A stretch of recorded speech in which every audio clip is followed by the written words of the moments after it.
Hello everyone, and today we are going to be talking about Made in Abyss for the second time. Now, before we go any further, there are some mistakes that I made within my first review. Also too, we'll use this as a way to catch you up to speed if you haven't seen the first video. I heavily consider watching it, but it's up to you if you want to. Either way, our main characters are Rico and Reg. They are cave raiders. They are attempting to climb all the way down this pit known as the Abyss. If the prehistoric monsters and other cave raiders don't kill you, then it definitely will be the curse. The way the curse is activated is if you go back up the Abyss, which basically means that you could basically be trapped here. So I hope you didn't enjoy the surface because it'd be a bad time to get homesick. And of course, everything with the kitchen sink ends up getting more dangerous the further and further you travel down the abyss. As for our main character Rico, she wants to go down to the bottom of the abyss because her mother might be there. Rico really looks up to her mother, but in this case, she's looking down into the abyss. She utilizes her mother Eliza's old sketches to gain some understanding of what exactly her mother was all about when she was around. There was a piece of paper along with all of her sketches that was basically saying, "I'll be waiting at the bottom." But another character that was also one of Eliza's friends at the time had confirmed to us that that's not our handwriting. Also too, when it concerns on what exactly the bottom of this abyss actually is, canonically there is only about 7 layers that we know of, but a lot of stuff within the abyss has yet to be discovered. A lot of creatures also too barely even have a name documented. So 666 layers is my headcanon. And as for our supporting character Reg, he is what is known as an Obot and is rumored to be from the bottom of this very abyss. And apparently Obots are known to be very spectacular creatures in their own right. A lot of the reason apparently why they're not written about is because they should not exist. Perhaps the very nature of Reg existing flies in the face of what every normal person is supposed to know, at least at the surface. Because whenever a relic like Reg is discovered within the abyss, and yes, a relic can be anything. It can be something that's 100 years old and not living, and 100 years old and living. A lot of the times they're sold off for profit, but whenever it's something extremely serious that should not be shown to any normal townsfolk, they at the surface will start to test on it and keep it in hiding. Hell, even amongst the arrival of Reg, Rico actually did her small little test on him, but it shows that even the most common person and even our own main character is not a stranger from dehumanizing anything that they see new that specifically comes from the abyss. And do not worry, the stick is already pulled out. So with this being said, Reg is not exactly human, but he's not exactly all robot, now is he? He's something of a cyborg, but apparently his entire body is nearly indestructible, including the fleshy parts. He has 2 mechanical arms that can stretch up to 40 meters, charged with electricity, and also too, he's capable of utilizing a giant firing Malaysia. This is not what it's actually called, I just like calling it that. But amongst using it, he'll end up passing out, and he'll need a 2-hour rest. Yes, he will cock out. And I know what you're saying. When I say that someone has knocked out despite the fact that they passed out, what exactly is knocked out to me? Well, in simple words, when a character gets actually knocked out, we call that a boom!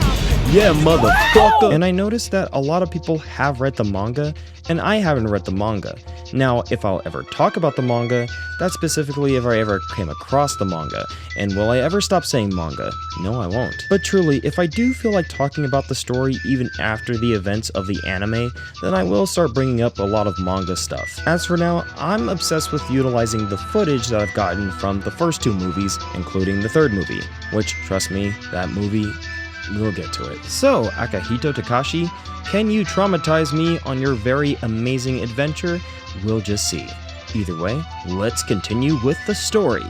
And also too, we need to keep this counter next to us. That way, we can keep track of all the uncomfortable touches that happen, because I have to express my uncomfortability with this series. It's a mixed up relationship, I know. Okay. So after the events of Ozen going ham wild on these kids and teaching them a valuable lesson of how to survive in this abyss, our main characters say goodbye to the rest of the cave raiders, plunging further within the abyss from the 2nd level to the 3rd, which is known as the Great Fault. Definitely an odd layer, because it's not exactly a landscape, rather it's just another tunnel. In fact, it's got a lot more tunnels. And what the fudge is this little guy reading? I don't know, it looks funny. Essentially, Nat and the rest are a little bit worried because that layer has no specific surface, so they're kind of wondering how exactly Reg and Rico are going to traverse it. Yeah, fuck them cats. As they traverse through the tunnel system, Reg starts to hear something that is oh so familiar. Seems that not even Noah's Ark could survive the abyss. But surprise, it's the split jaw from earlier. Seemingly has remembered these kids and is back for a round 2. Reg laments on the idea of using his firing Malaysia again, but depending on which version of the show you're watching,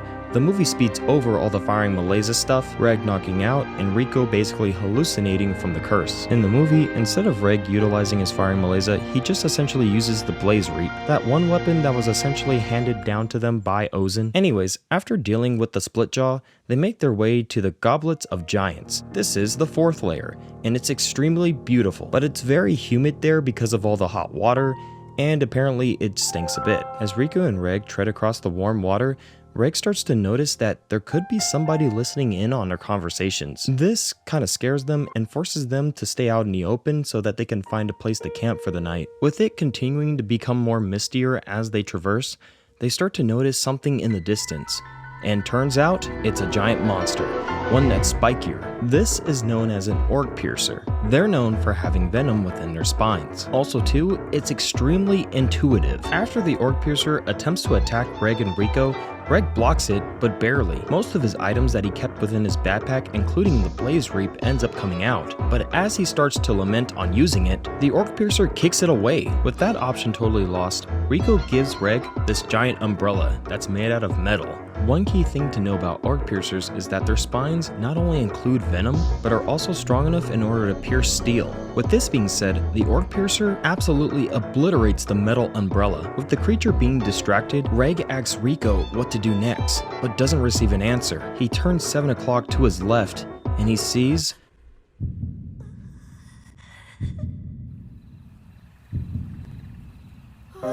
with the venom now injected into Rico, Reg has to think extremely fast now because Rico could possibly die here. Without having much of a solution, Reg takes the biggest risk of all. He takes Rico to another surface, but it's all the way upwards. And now, as Rico is finally ascended up, she bears the weight of the curse, slowly, maturely. Thankfully, due to the very curse, it starts to exposit all of the venom, but as of that point, she ends up suffering as a result, because her blood quickly starts leaving her body. Reg is incredibly starstruck. He has no idea what to do in this situation, and when he takes a look at Rico's hand, it's incredibly swollen. Even a mere touch actually hurts her. Rico tells Reg that she's absolutely scared, and due to the hallucinations and the fact that her eyes are filled with blood, she's constantly telling Reg to not leave her there. Reg tells her back that he's not going anywhere, and demands that Rico not leave him behind. That's enough at least to communicate to her that Reg is there, but with her knowing that, she asks Reg to cut off her own arm. Reg hesitates at first, but agrees and picks up a giant rock, because apparently you do have to break the bone first. Once that happens, he's freely capable of cutting it now, but a bunch of the bugs start to circle her since she's near death. With Reg violently slashing away all the bugs, he now sees that Rico is possibly already dead. He senses no life force from her. He can't see or feel any breathing. With not knowing what to do next, Reg just cries, hugging her body and yelling out her name in hopes that that would gain a response. And this is typically the point where we actually understand the dangers of the Abyss, showing that this series does not play around. These characters will find themselves in mortal danger, possibly even death, if they screw up at any turn. But luckily, there is another person that is standing there. Or in this case, a bunny? This character at first may seem like a threat, but gives Reg advice on how to save her. One of the first steps was at least teaching Reg how to give her CPR. And after a few tries and a couple of attempts, Rico is finally breathing again, but is completely knocked out from the entire experience altogether. With how brutal her arm is already mangled up, the rabbit character tells Reg to go get a pair of sticks to splint the wound, which definitely gives the impression that this rabbit character can quite possibly heal Rico's arm back to the way it was, only if so at 80%. As far as introductions go, this is Nanachi. She is what's known as a hollow, someone who is ascended from the 6th layer, and what that considered, confusingly, she hasn't lost all of her humanity. And the only difference between her and whatever the rumors were about anybody who ascends from there is that she has all of her organs, but also too, she's a fuzzy bunny. Along with that, she's also able to see the curse itself, because in order to get to her hideout, she has Reg go up a bit, and Reg hesitates because what if it hurts Rico? But Nanachi tells Reg that the curse isn't exactly active where they're at. With this being said, Nanachi's hideout is more or less like a medical center for cave raiders, but not exactly, because obviously if any cave raiders came across her, they would have already captured her, which totally means that Nanachi would have left Rico and Reg alone, and possibly Rico would have died if she didn't interfere. She had no plans of coming to their aid, but the thing that convinced her was having pity on Reg basically crying like a little bitch. Don't worry, Nanachi has been through the same struggles before, so that's why she helped them out. Oh god, is that necessary? Ugh. The 24th uncomfortable touch, I kind of forgot about that meter. So after that act of terrorism, Reg starts to hear somebody else in the other room. This is Mitty. Yes, she does look like a slimy, ugly piece of shit monster, but she's our slimy piece of shit monster, okay? Turns out, this is very much the curse that is very common within cave raiders that arrive from the 6th layer. So we got an obvious question. Why exactly does Mitty look like that? And Nanachi look like this? Well, mother trucker, you gotta wait for that backstory. It's coming. But before we actually get that backstory, in order to treat Rico, Nanachi needs help with getting a few things. So she tasks Reg with getting a bunch of supplies. Even in an anime, you just can't get away from those side missions and fetch quests. Sure wish it was optional, but our friend is dying, so we gotta save her. We gotta get a demon fish, we gotta get a giant hammered beak egg, yellow shining grass, wow that looks so beautiful, and finally a shroom bear. Did you get all that? Because the only thing that actually mattered in healing Rico was the shroom bear. The rest of everything was just for Nanachi to make food and and this? Okay, yeah, that's also going on the counter. Reg, stop touching the rabbit. You know what? 27 uncomfortable touches. At the very most, Reg is just extremely excited that Rico is finally going to survive this. So Reg goes out to clean Rico's clothes, and Nanachi just throws her shit on there too. Yeah, sure. Can't help but get the feeling that Reg is just an overglorified maid. But at the very most, Nanachi leaves the cooking to herself. Her own netherworld stew. And it's shit. Okay, obviously Nanachi can't really cook. I mean, she's been down here for the rest of her life. Reg, you cook something instead. And it's also shit. Okay, none of you can cook. Rico's gotta come back to life at this point. While Rico is still healing from the shrooms that are plastered all over her arm, Reg begs Nanachi to tell him exactly how the curse works. She hesitates at first, but Reg demands it. So with that being said, we're told first glimpse as to what the curse exactly is and how it behaves. With Nanachi being the only one that is actively capable of seeing the curse in action, she gets something that simulates the curse, a thin, clear sheet. Reg assumes that upon touching the curse, is what actively hurts you. But Nanachi opposes that idea and presents that the curse is constantly separated by tight strings, and these tight strings actually form around whatever has the potential to rip right through it. It's not exactly strong, but when everything does rip through it, that's when the curse is activated. Now, it's not a problem if, say for instance, your little hand goes through, but any vital area, considerably where your brain is or where your heart is, causes the effects to be even more severe. And surprisingly, if it seemed like a lot of the monsters back then were predicting every single move that our main characters were making, that's simply because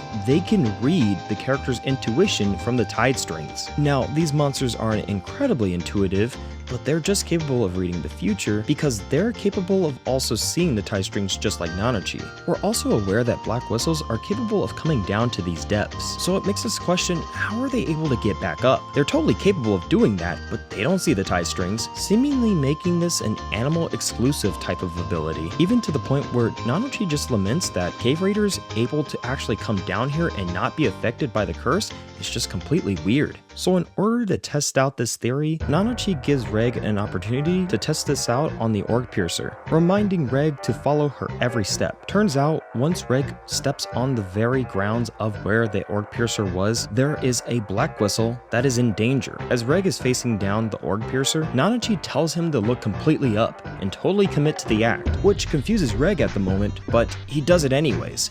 And with that, The orc piercer is completely lost. Since Reg was no longer looking at it, it couldn't exactly decipher on what Reg's next move would actually be. Once Reg has the animal within his grasp, he's about to release a final blow, but the animal gets free, of course. After that display, Nanachi then notices that Reg has an unquantifiable amount of power. And with that, that's when we get the jaw-dropping request from Nanachi if Reg can kill Midi for her. And when she said this, I kind of was shocked at first, and I was just like, okay, I know that she probably might have, I don't know, peed on the carpet, I don't know, like twisted your knuckles a little wrong, but she's just a little thing, like, come on now. This is specifically the point when we are treated to Nanachi and Midi's backstory. It turns out there is always a bunch of homeless kids that have nowhere else to go and no purpose in life, and thanks to this saint Bondrewd, he offers them the chance of a lifetime to welcome them down to the abyss to eventually become amazing cave dwellers. No, not cave raiders, cave dwellers in this sense. And I'm saying this on purpose, because this guy right here, you see this guy? Yeah, this guy? Yeah, he's a crock of shit. He needs to die. He sucks ass, and he's a motherfucker. Okay? Okay. Sorry to get intense there, but here, we'll explain it really quickly. Okay, so Nanachi ends up befriending this new girl, Midi. Yes, this is when they first meet, and they of course become great friends to the point where they bond very well, but more and more of the kids start to disappear, and there seems to be lesser than them than they started off with. Once it's Midi's turn to go behind the door, Nanachi starts to investigate, and it turns out a lot of the kids that were going through the test just straight up never came back. Nanachi at this point is very worried about Midi, because there's a possible chance that Bondrewd is possibly not the best person to be in the hands of. Well, what a shocker. Midi is actually behind a glass prism, setting its trajectory all the way down to the 6th layer, and behind her comes Bondrewd, now slapping Nanachi within there. This entire time, he wanted to test out the effects of the curse and gain the blessings. Apparently, due to the everlasting bond between souls, it has a huge effect on how the curse operates. One person who is arising with another will gain the curse, and the other one will gain the blessings, turning the blessed one into an animal hybrid, and the cursed one just looks like a Cronenberg mess. And with me telling you this, you now know that all the children are down in this deep, dark abyss. Now, before exactly this event in particular, there's a lot of spiritual talk about how when people die, their souls get sent down to the abyss and are wished back by other people, sometimes in the form of relics themselves like the white whistle, but in all honesty, it's extremely confusing to try and break down or explain. But essentially, Midi makes Nanachi promise if either one of them is affected by the curse in which they become a grotesque hollow, that either one of them will make sure that the job is done, that they die, and their souls can be sent all the way down, so they no longer would have to suffer. And amongst the rising, we see the curse and the blessing activate. Nanachi gains the blessing, and Midi, unfortunately, gains the curse.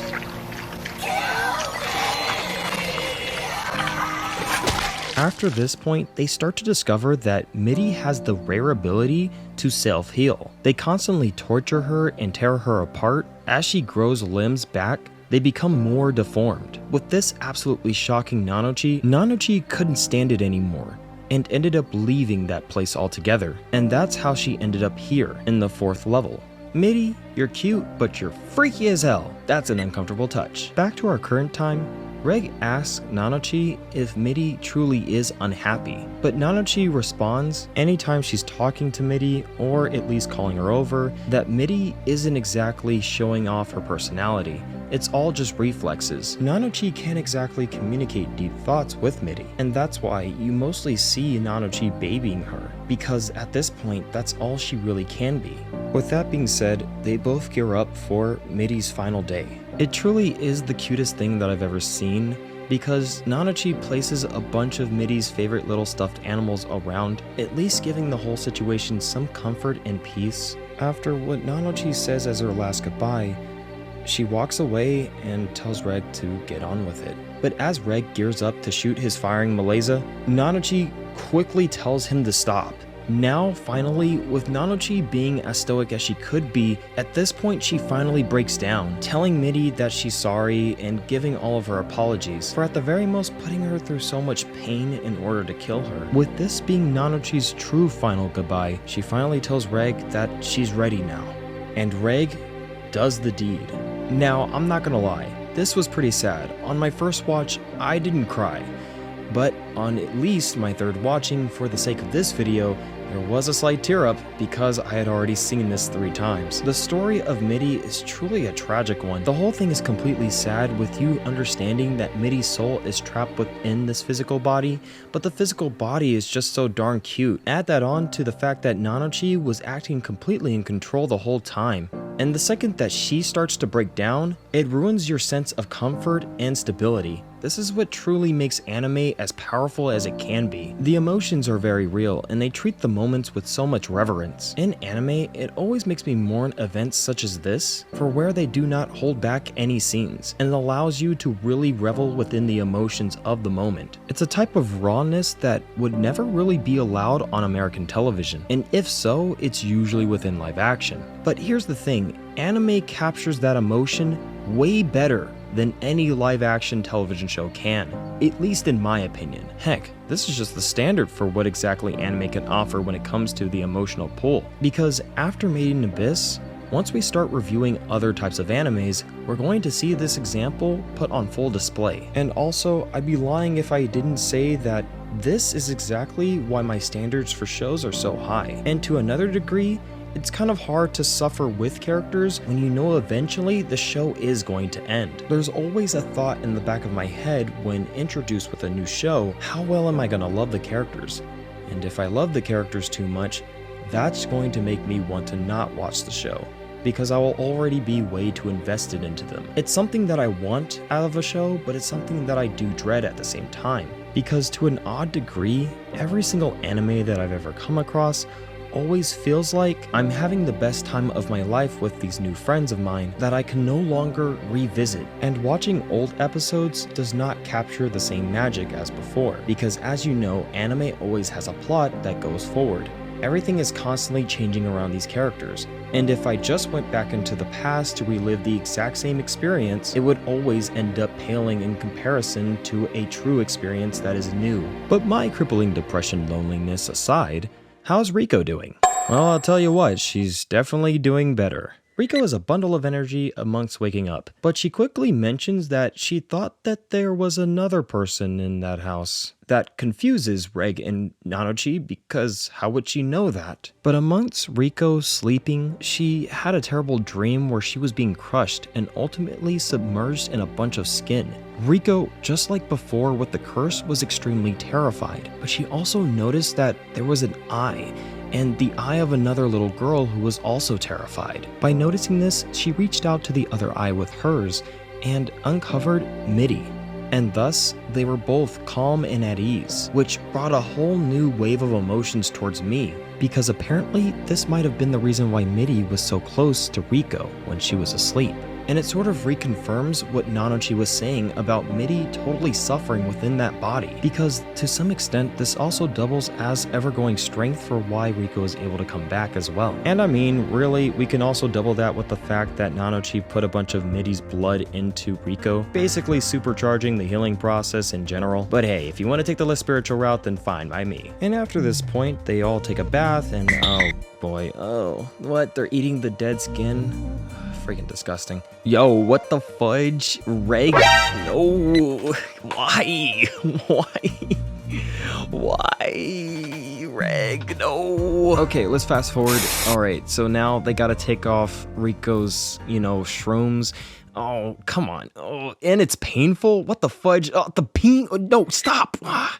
Okay, let's keep going. So after that point, Riko's arm is completely different. Yeah, it's sort of fixed, but she can't exactly grip with it. Not at least as strong as she was able to before. But then Riko does eventually hear about how Reg crying over her body when she was knocked out is what led to Nanochi eventually helping. So she tells Reg that in a sort of way, her scar is a symbol of how he was capable of protecting her. Which honestly, I couldn't help but feel a little bit of embarrassment for Reg, because I know that if you're crying, you're seen as a bitch. But thank goodness Rico is more forgiving. The next thing that they end up doing at this point is sending a letter to all their friends and family up above the surface. This is at least to remind characters like Nat that she's totally alive, and while at least gone through her own battle scars, and at the very most to put Nat's worries at ease, showing that she, Reg, and anybody else that they come across within the Abyss is strong enough in order to survive it. Yeah, fuck them cats. And